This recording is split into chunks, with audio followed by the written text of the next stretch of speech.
part 10 of the deep dive of children's classics and why are they immortal, in my opinion. And part 10, and this time we're going to go more deeper into Huckleberry Finn, and we just last thing just went over the introduction. And I need to fix a note here as well. As you can tell in the last video, I was getting names mixed up, and I said the slave John, when really it was the slave Jim. I beg pardon and apologize for that. Mark Twain, if you're rolling in your grave, I am so sorry. I meant Jim. I'm sorry, Twain, but it's Jim. The slave Jim. And I kind of left off how Huckleberry Finn and Jim left on the Mississippi. How Jim is going for freedom and Huckleberry is going for independence. And they go on many adventures, like finding a but more like a crashed steamboat engine. And there's guys that plan to murder, and they stop that. They bump into a family who's having a war with another family. It's very Hatfield and McCoy almost.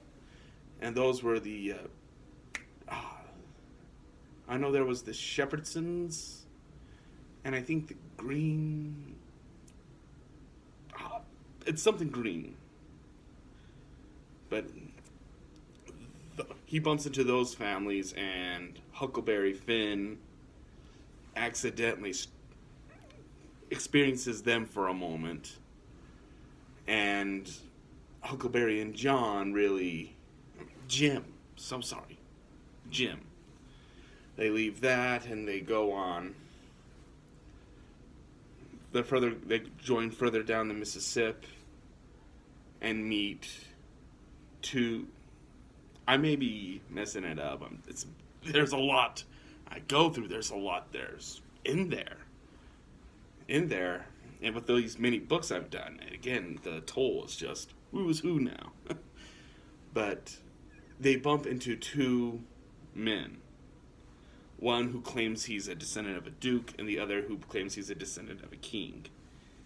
And Huckleberry kind of realizes later on that these two were playing into their ignorance, him and Jim. But he knows that they're not royalty, but he just goes, look, we're all together. I'll just endure.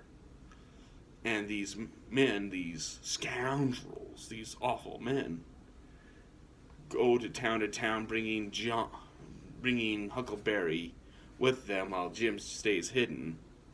And they do these scams. They try to do a play, which end up being a big giant joke over the town, and the town lost a ton of money, and those guys got away scot-free. There's one where they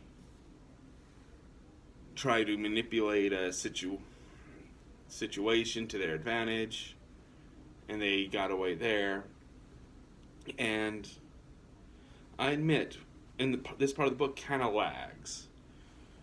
After they swindle a town, and there's the second town they swindle, it lags a lot. I listened to these books at work, and right there I'm ready to fall asleep. It's where I admit got a little slow. But when they go to a third town and these two men they found out, wait a minute, someone died here, a really rich uncle. Well, this man had two brothers from England. We'll pose as them. One's a mute, and one is that. So they pose as that, and that's where the book picks up again. And it is hilarious. When you're listening to a book at work, and you just have headphones, and everyone else doesn't know what you're listening to, I made it look like an idiot, just... Oh my gosh. But it's so fun. And this is where Twain really picks up the magic that he has. I think, in Huckleberry Finn, because before that, it is still fun. There's some lagging, but yet it's still fun. There's a lot going on, and you're just trolling down the Mississippi. But when this moment happens, that those guys trying to swindle a family and trying to get all the money and make these two girls poor, steal everything from them, their slaves, their home, the land they're on, all of it. They're going to steal it all and get away with murder almost. Really. It is where Twain just suddenly gets the magic of Tom Sawyer, of the humor and of the twistedness of it, and how he just went whole hog there, and suddenly I was laughing. I loved it. And it's pretty neat to see this shyster, the Duke, playing to be this uncle, and when the real guys come, and the real uncle who is mute but can't talk because he has an arm broken, so he can't really communicate, he's going, home advantage to us. The actual uncles will look fake compared to me. I can exploit this. I will make them run out of town. I'll be the real uncle, legit. Oh my gosh. I want this. I know there's been a ton of movies on Huckleberry Finn and Tom Sawyer. But what they do is they merge these two stories. They constantly merge the two, put them together. Whenever they do a movie, it's Tom Sawyer and Huckleberry Finn. They don't really separate these two stories. They merge them together. And I need to go soul searching. Probably look through those movies and see if they do what I hope they would love to do. I hope they do that scene, because I would love to see this actor just go whole hog into that moment and just embrace it. Oh my gosh. I'm sorry, that would be a giggle fest, and I would be the loudest one in that theater. Just to see that, the guy that thinks he can out-uncle the actual uncle. Oh my gosh. I think that would be fun. I think that would be brilliant. That would be hilarious to see. And see that guy fail and tumble. Oh my gosh.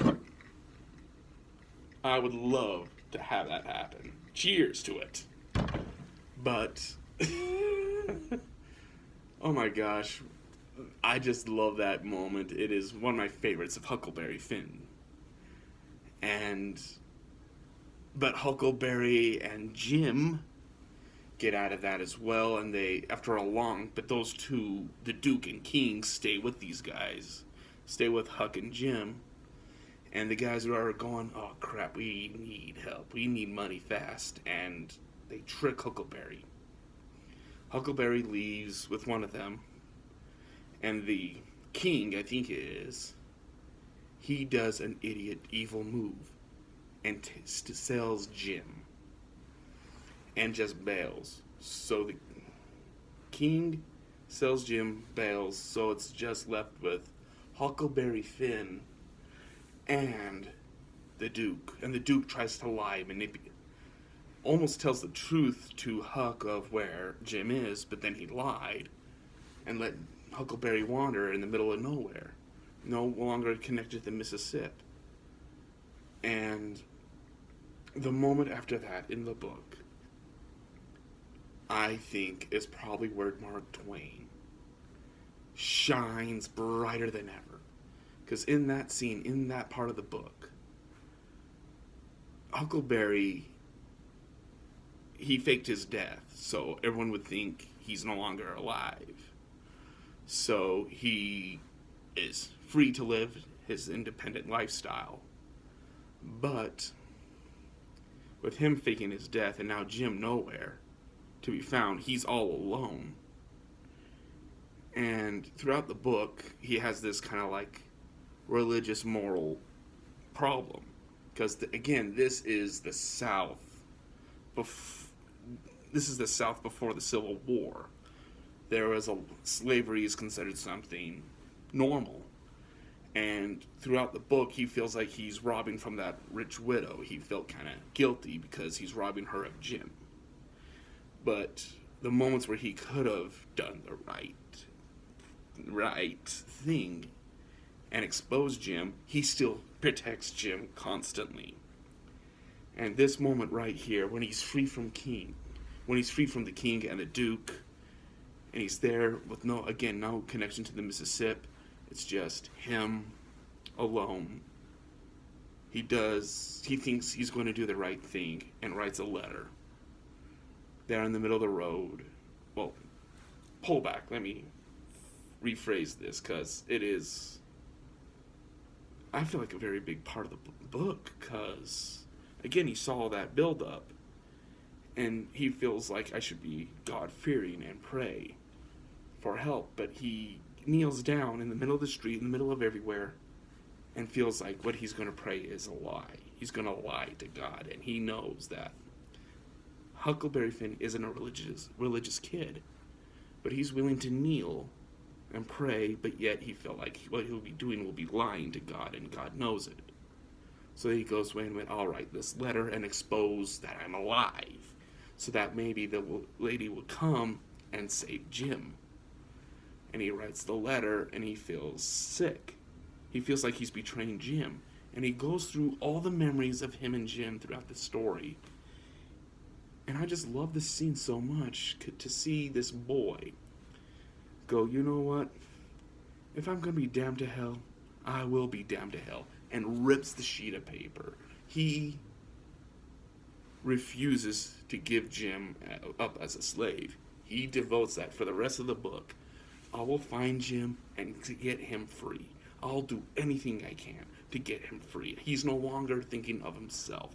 He is no longer thinking of his independence. He's no longer thinking of doing the right thing. Again, he thinks he's committing a sin in freeing a slave. It is really big and emotional moment. And that is kind of the heart and soul of this book, because you may have noticed throughout this whole thing I haven't mentioned the formula of teacher-student class. And this is where the formula really shows itself at the end of what Huckleberry has learned. Because throughout the book, Huckleberry and Jim merge as student. They merge as student and they both merge as teacher. These two are learning from each other. They're learning from their experiences. Jim learns that Huckleberry Finn is going to be his best friend. Huckleberry learns at that very moment that there's something far more special with Jim being free. Huckleberry learns not to be selfish. Huckleberry learns to sacrifice his independence to bring another man freedom.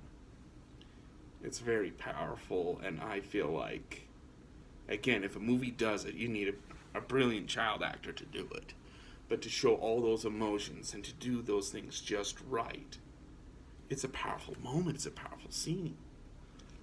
And, I mean, I feel like Mark Twain shines a lot in the wording of that, and I couldn't help but go, this is what the magic of Huckleberry really is that moment right there. But then you go back to silliness, and it's still silly for the rest of the book, because Huckleberry finds Jim, and he finds out that Jim is on this one-horse plantation. Well, yeah, it is a plantation, disgusting. But a plantation, and that plantation is so happened Tom Sawyer's aunt and uncle. And Tom comes in. So Tom poses as his half-brother, Sidney, and Huckleberry is being posed as Tom Sawyer. And together they're trying to save Jim, but Tom Sawyer's just going, we're doing it all wrong. You see, he has to dig out of his prison using a spoon and knife. And Huckleberry's like, why don't we just use a pickaxe and shovel? No, that's not where it goes. And you find out when the lady died, she freed Jim.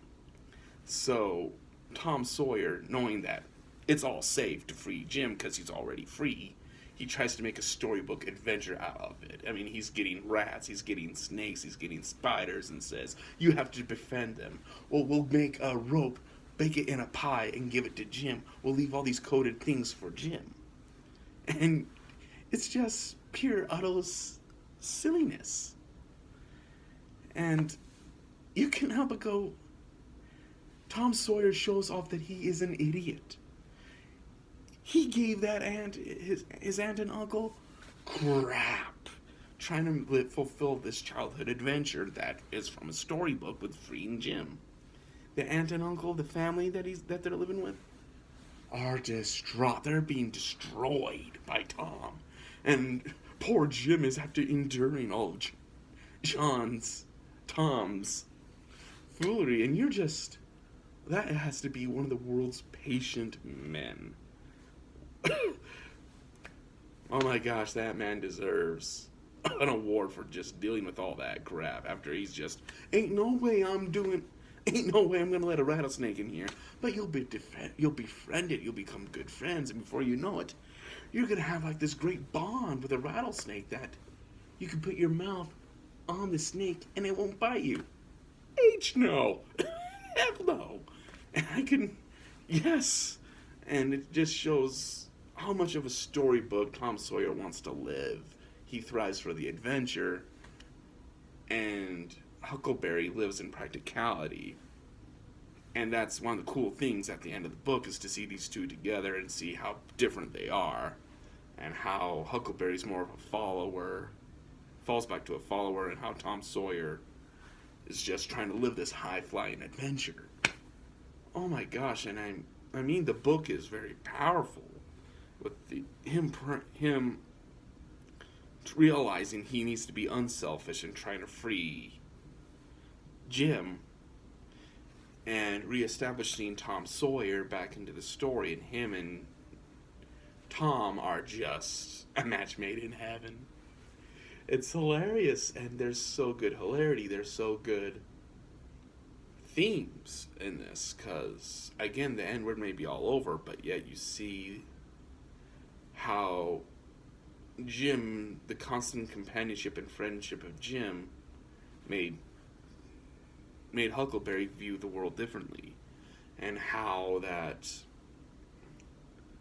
through this adventure, the teacher-student formula of the two helped each other grow, mostly Huckleberry, but Jim has some powerful moments, and it's not that I don't want to spoil, it's just that it can only be read, and it was a very powerful book, other than that lull. It's very powerful, very good, and you could see why Tom Sawyer is far more known than Tom Sawyer. Huckleberry Finn. Oh my gosh. That ending throws you off. It messes you up, but Huckleberry Finn's story outshines Tom Sawyer. Though Tom Sawyer's is a lot more funner, you'll laugh, and there's some characters and moments you can't just help but grin at. But Huckleberry Finn's is just deeper, there's more to it, and the adventures around the Mississippi, it's kind of nutty, but Huckleberry Finn's book kind of eerily reminds me of Anne of Green Gables. Hear me out. Anne of Green Gables is a love note to Prince Edward Island, and Huckleberry Finn is a love note to the Mississippi, just going up and down and exploring the South of that time period. Yes, it was a harsh, not dark, time for America. As dark as it is, as horrible it is, he shines out that even through these the horrid places of the world, there's still beauty. And that mighty Mississippi, what connects the North and South, what connects high and low, where the low will go and fish and get their meal, where the high can go and just go up and down America through steam engine, through steamboats. The Mississippi is a powerful character there, and you can't help but go, I want to go back in that time just to experience the Mississippi. Not experience the time period, but the Mississippi, the river itself. And there's that love that Twain gave us. There's this depth that Twain showed us. And he really shows off why he is one of America's greatest authors in Huckleberry Finn. And this is probably the longest chapter, but it is probably, out of all the books, this one had the biggest power. To see Huckleberry from Tom Sawyer's story to his own story, how he is willing to give up his independence to save Jim. That is just a powerful moment, and I can't help but go, there's been a ton of movies, there's been a ton of miniseries on these books, but they merge them constantly. It's Tom Sawyer and Huckleberry Finn. The adventures of Tom Sawyer and Huckleberry Finn, they're always together. I feel like what someone should do is do a miniseries, like 2 episodes on a 2-episode season on Tom Sawyer and a 2 or 3 episode season of just Huckleberry Finn, where you see those characters thrive, where you see the mighty Mississippi become the mighty Mississippi, but yet give depth to those awakening moments where Huckleberry again is willing to give up what he values most. And to see that friendship that Jim and Huckleberry end up growing. That is far more deeper than most of these books. Yes, there's a lot of depth, there's a lot of lore, but this one gave a more adult theme to a child. And children need to read Mark Twain's books, because they show what they are is a time capsule of the past. And you see how horrible slavery is. Not only man owns another man, not only it treats race against race, but also it shows how the slaves were uneducated. They were kept in I'm bad with big words, but they're kept in a sense of being naive.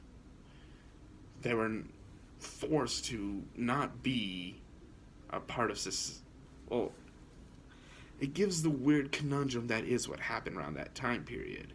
There was bad slave owners, there were good slave owners, but yet they were still slave owners, and it was wrong. It is wrong. But yet he shows there's a far more unique light to the South at that time. I am not defending it, the horrible time period, but yet we're talking so much about it, we don't understand that much about it at the same time. We weren't there. We're not there. This is the 2000s, 2020 now. That's, that's getting close. I mean close to 200 years ago.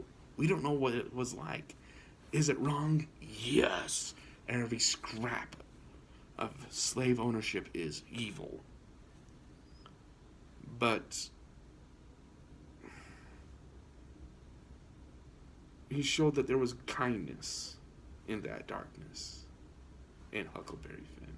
It is such a it's such a book of conflict that a lot of people think about banning it, when really it's talking about how a boy is willing, this ragamuffin boy who lives in hog-head barrels, who has the time of his life just being independent, willing to give it all up to free a slave, to give a slave freedom. Isn't that not powerful? Isn't that a meaning children should read and adults to read, that there is that? It is a hard conflict of a book, but yet, when you read it, and read what he's trying to convey with Huckleberry Finn, the man deserves credit. There's a reason why this is an American classic and a children's classic. And there's a reason why those two names will forever be timeless. But if someone does a movie right and shows off the depth of this, I'm sure it will be good. And that's why this one is going to be far more longer than all the other books. Because Huckleberry Finn has a deeper depth. Huckleberry Finn has a lot more conflict, but more interest in it. And, whew, I need a drink. And we have 2 more books to go.